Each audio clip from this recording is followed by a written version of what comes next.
Welcome to day 7 of January, and we're going to be making baked beans. I have all of my ingredients here on the table, and I got my Farm Fresh bacon from Duma Meats. Please check them out if you're in Northeast Ohio. Also, this book, Preserving God's Bounty, I did look at a recipe in there, but I know how to make baked beans on my own, so I just took a couple of tips and tricks from the Amish Country recipe book that I have. Again, I have my 4 jars lids. I learned about 4 jars and Preserving God's Bounty from a content creator, Make It Make on YouTube, and she's great. Also, I just wanted to show off the quality of these 4 jars towels.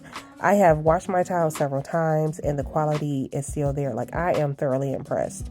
No, this is not sponsored, but check out 4 jars lids for their towels and also for their canning lids. So far, I've had 100% seal rate.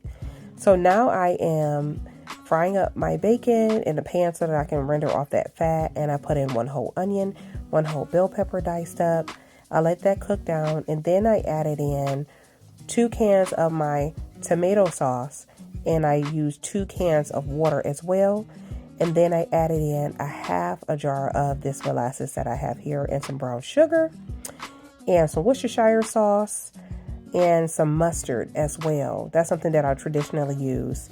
I let it cook for an hour, and then I let it sit for a half hour off the eye.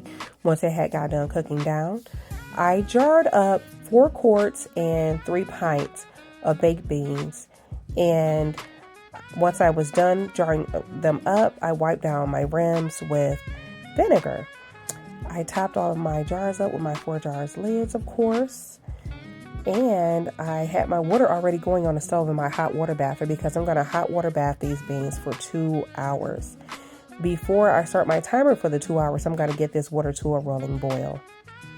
This book that I learned about from Make It Make on YouTube can be purchased at truevitality.com.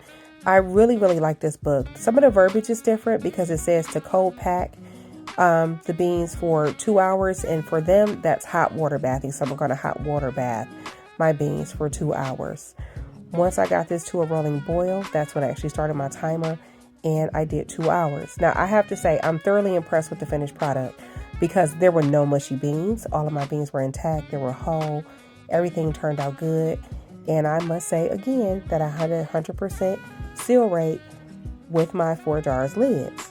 Like, I can't talk about that enough, because I went through other companies and tried different things, even with Ball, and I had such a failure rate. Thank you.